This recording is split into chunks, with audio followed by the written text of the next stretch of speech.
Apakah itu plastik? Plastik merupakan bahan yang diperbuat daripada sumber utama dunia iaitu minyak. Selain itu, ia ditambah dengan bahan yang dinamakan carcinogen and benzene. Terdapat beberapa kajian yang dijalankan oleh beberapa buah negara terhadap plastik. Yang pertama, secara purata, satu orang akan menggunakan 8 beg plastik seminggu. Kedua, satu beg plastik mengambil masa 500 tahun untuk diluraikan. Yang ketiga, jika plastik ini dibakar, bahan carcinogen akan tersebar dan dibebaskan. Ia boleh mendatangkan kanser kepada manusia. Yang keempat, jika plastik ditanam, bahan tersebut boleh merosaki sumber air manusia. Yang kelima, jika haiwan yang menyangka plastik itu makanan dan memakannya, pasti haiwan itu boleh mati kerana makan plastik tersebut. Oleh itu, apakah faktor-faktor peningkatan penggunaan plastik?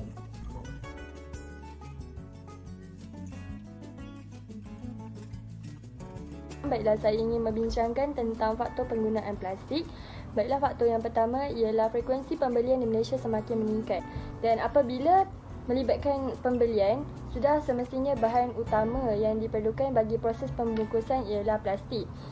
Pada pendapat saya, pihak penjual perlu menukarkan beg plastik kepada beg yang bersera alam supaya alam sekitar dapat dijaga. Faktor kedua ialah masyarakat di Malaysia kurang kesedaran mengenai penggunaan plastik yang berlebihan. Pada pendapat saya, ibu bapa perlu memberi pendedahan awal kepada anak-anak mereka supaya anak-anak mereka tidak membuang sampah, terutama sekali bahan-bahan yang berkaitan dengan plastik. Bak kata pepatah, melentur buluh biarlah dari rebungnya. Sekian. Seterusnya, saya akan menerangkan tentang faktor yang ketiga, iaitu faktor di mana kos menggunakan plastik adalah lebih murah daripada menggunakan media lain. Seperti yang kita lihat, para peniaga gemar menggunakan plastik sebagai bahan bungkusan mereka daripada menggunakan kertas. Hal ini mereka beranggapan plastik ini adalah lebih murah daripada benda lain seperti kertas. Mereka juga beranggapan dengan menggunakan plastik dapat mengurangkan kos mereka berniaga dan juga dapat memberikan mereka lebih keuntungan. Selain itu, plastik juga mudah didapati di kedai runcit ataupun kedai borong. Jadi bagi pendapat saya, kos plastik lebih murah ini adalah antara faktor di mana penggunaan plastik semakin meningkat di dalam Malaysia. Sekian daripada saya. Terima kasih.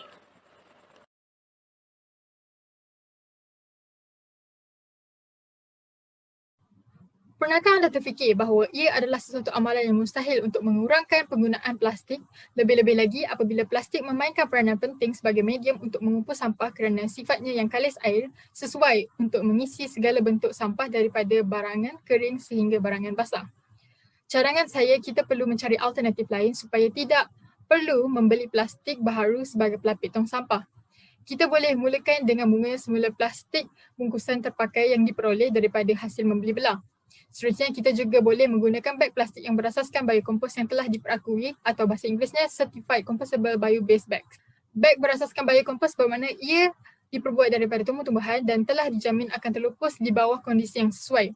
Walau bagaimanapun, beg ini tetap sahaja plastik yang berpotensi menjadi sampah sarap kerana ia tidak terlupus di persekitaran lebih-lebih lagi dalam lautan. Kelebihannya hanyalah ia mengurangkan kegunaan plastik bahan api fosil. Selain itu, kita disarankan menggantikan pelapis tong sampah daripada plastik kepada surat khabar lama, kadbod lama dan beg kertas terpakai. Dengan cara ini, kita dapat mempraktikkan amalan kita semula sisa makanan agar tiada sampah yang basah dilemparkan ke dalam tong sampah. Antara cara menyita semula sisa makanan adalah dengan menanamkannya ke dalam tanah supaya ia akan terurai dan secara tidak langsung menambah baik kondisi tanah. Dengan amalan menyita semula sisa makanan, ia tidak lagi mustahil untuk tidak menggunakan plastik tong sampah untuk mengumpul sampah, seterusnya mengurangkan penggunaan plastik dan membantu mengurangkan beban alam sekitar. Baiklah, sekarang kita beralih kepada cadangan yang kedua, iaitu menggunakan beg yang boleh diguna semula. Menggunakan beg sebegini terdapat banyak kelebihan. Antaranya, kita dapat mengurangkan pencemaran. Kalau kita pergi ke mana-mana, kita boleh nampak plastik-plastik bertaburan seperti di jalanan, pantai dan lain-lain tempat lagi. Jadi apabila kita menggunakan beg berlilah ini, kita boleh mengurangkan penggunaan plastik yang boleh menyebabkan pencemaran.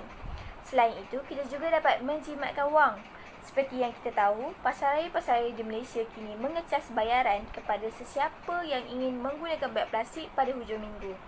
Jadi apabila kita membawa beg kita sendiri, kita tidak perlu mengeluarkan wang untuk membeli beg plastik. Dan akhir sekali, penggunaan beg yang boleh diguna semula ini dapat melindungi hidupan liar. Tahukah anda bahawa setiap tahun 1 juta burung laut dan 100,000 mamalia laut terbunuh disebabkan oleh plastik kerana mereka menganggap bahawa plastik tersebut adalah makanan mereka. Jadi, mengurangkan penggunaan plastik boleh melindungi mereka daripada ancaman bahaya. Saya akan teruskan dengan cadangan yang ketiga iaitu elakkan plastik sekali guna. Tahukah anda bahawa ia mengambil masa 400 hingga 1000 tahun untuk terurai dan ia menyumbang kepada pencemaran alam sekitar? Plastik sekali guna ini kebiasaannya banyak digunakan di pasaraya, restoran, kedai makan dan juga terdapat di rumah kita. Contohnya, beg plastik, botol air plastik, kutleri plastik seperti sudu dan garpu, dan yang paling banyak digunakan adalah penyedut minuman plastik. Jadi terdapat beberapa langkah yang mudah yang boleh diamalkan bagi mengurangkan penggunaan plastik sekali guna ini. Yang pertama adalah kita disarankan menggunakan penyedut minuman yang boleh digunakan semula seperti penyedut minuman yang diperbuat daripada besi. Bagi kutleri plastik pula haruslah digantikan dengan kutleri yang boleh digunakan semula ataupun yang bukan berasaskan daripada plastik. Seterusnya, jika kita membeli makanan atau minuman untuk dibawa pulang, kita seharusnya membawa bekas makanan dan botol air sendiri daripada rumah. Bagi menggalakkan usaha ini, Starbucks Coffee menawarkan potongan harga kepada pelanggan yang membawa botol air sendiri ketika pembelian di kedai mereka.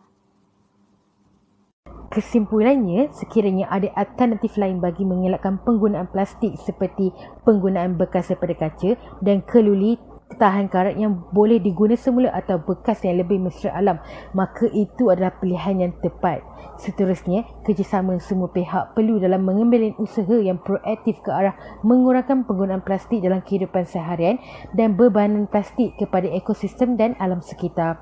Selain itu, pengurusan sisa plastik yang baik juga perlu dilakukan secara menyeluruh mencakupi setiap peringkat industri, sama ada industri kecil, sederhana dan besar.